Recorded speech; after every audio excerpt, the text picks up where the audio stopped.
प्रधानमंत्री वीपी सिंह के होते हुए सन 1990 में क्या हुआ आपको पता है। अपने घर में, अपने देश में लोग मतलब बेघर हो गए, वहां से निकाल दिए गए। उनके पास दो ही ऑप्शन थे, या तो धर्म कबूल करिएगा या चरित्रहीन हो जाइएगा या यहाँ छोड़कर भाग जाइएगा। तो जितने भी कश्मीरी पंडित थे वो भागे वहां से। तो ये तो आजाद हिंदुस्तान की बात है। तो जो उस समय की पटेल चिंता थी वही आज राजा भैया की चिंता है, वही बाकी सत्ताओं वाले धीरेन्द्र शास्त्री जी की चिंता है। जितने भी सनातनी है, हम आपको भी चिंता में थोड़ा सा कार्यक्रम करते हैं। अगर हिंदू राष्ट्र बन जाएगा तो क्या ये समान अधिकार सभी लोग रहेंगे? देखिए, ऐसा है, हिंदू राष्ट्र बनना अभी आसान नहीं है, लेकिन जहां मुस्लिम बहुसंख्यक होता है, कहीं भी आप देख लीजिए, जो हिंदुस्तान में बहुसंख्यक क्षेत्र है, हिंदू अगर कहीं 50%, 60% है, मुस्लिम 40% है, वहां भी दिक्कत हो जाती है। जहां हिंदू 2% है और मुसलमान बहुसंख्यक है, वहां बहुत बुरा हाल हो जाता है। जहां मुसलमान 10, 15, 20% है, हिंदू 70, 80% है, मुसलमानों को कोई दिक्कत नहीं है। लेकिन जहां जरा भी मुस्लिम बढ़ गया वहां दिक्कत। राज्यों में अलग सरकार है, जैसे कर्नाटक में, वेस्ट बंगाल में, वहाँ हिंदुओं की दशा कैसी है?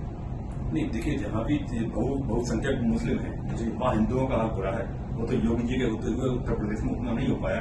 आप बंगाल में देख लीजिए, केरल में देख लीजिए, साउथ में देख लीजिएगा, और यहाँ भी देखिए बरेली में क्या हुआ, मुजफ्फरनगर में क्या हुआ, देवबंद में क्या हुआ।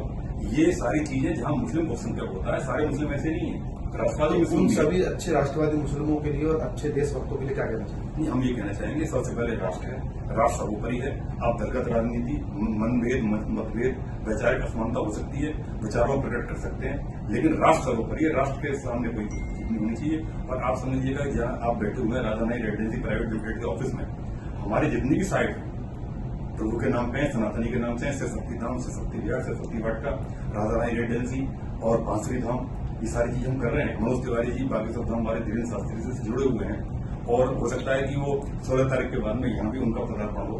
मनोज तिवारी जी तो आते ही रहते हैं, वो तो इसके ब्रांड एम्बेसडर भी, शेयर होल्डर भी है, लेकिन धीरेन्द्र शास्त्री जी भी अभी कुछ टाइम बाद ही देखेंगे, यहाँ हमारे ऑफिस में उनका आना होगा।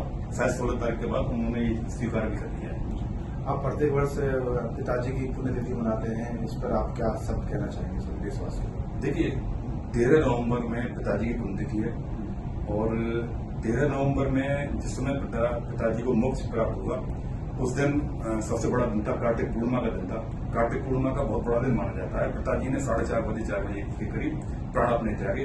उन्हें जीते जी मोक्ष प्राप्त हो गया था, और उसके बाद तो मोक्ष प्राप्त हुआ है। देखिए, अभी तक की राजनीति में मैं आपको बताऊं, जितने भी हमको बिजनेसमैन मिले, जितने भी राजनेता मिले, जितने भी अधिकारी मिले, हमारे पिता के समकक्ष में कोई नहीं पाया।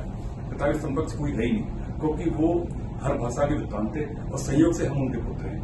वो हमारे पिता भी थे, गुरु भी थे, आदर्श भी थे, सब कुछ हमारे पिता को नेता मानते हैं, क्योंकि पिताजी अब है नहीं, इसलिए हम राजा भैया को मानते हैं। तो उनकी पुण्यतिथि पर हम जो भी मंदिरों में जाकर गरीबों को जितना भी कर सकते हैं, जितना हमारी सामर्थ्य है, हर वर्ष करते हैं, इस वर्ष भी करेंगे।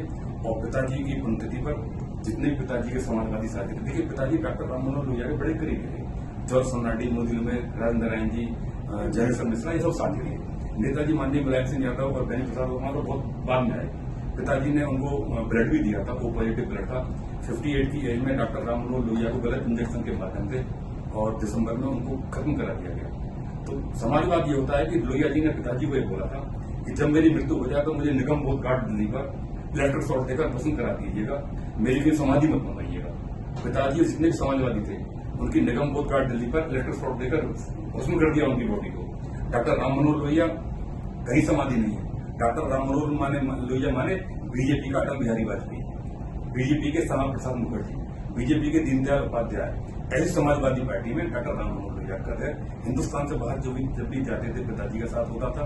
हिंदुस्तान में जितने विदेशी मेहमान आते थे डॉक्टर राम मनोहर लोहिया के बंगले पर, पहले पिताजी उनका माइंड वॉश करते थे। तो उसे पिता की हम संतान है, जिस पिता ने 99 के दशक में शंकराचार्य साउथ के को डाउन किया हो। आत्मा क्वेश्चन पर मैं कई बार पहले बता चुका हूँ। तो पिताजी, देखिए, जीवन हमेशा किसी का रहता नहीं है। पिताजी उस समय सबसे बड़ा जो दिन हम मानते हैं, उस समय उनको मोक्ष प्राप्त हो गया। तो ये जरूर है कि पिताजी का सोच के हमारे अंदर कॉम्प्लेक्स आता है, लेकिन पिताजी के मुकाबले का अभी तक के जीवन में हमने कोई पाया नहीं, देखा नहीं। पिताजी की पंक्ति पर हम अग्रिम अश्रुपूरित, भावभीनी, श्रद्धेय, आदरणीय, रेस्पेक्टेड पिताजी को सादर श्रद्धांजलि अर्पित करते हैं। और जितने भी सनातनी साथी हैं, हम ये आह्वान करते हैं कि आप हमारे राधारानी रेसिडेंसी प्राइवेट लिमिटेड में आप हमारे साथ आइएगा, हमारी साइट देखिएगा। और क्योंकि धीरेन्द्र शास्त्री जी बहुत जल्दी हमारे यहाँ पर आने वाले हैं, महामंडल जी के साथ और मनोज तिवारी जी के साथ। धन्यवाद। धन्यवाद। तो ये थे आज के हमारे खास मेहमान ठाकुर युवराज से आलोक जी। फिर हम किसी खास मुद्दे पर बात करने के लिए देखना मीडिया में।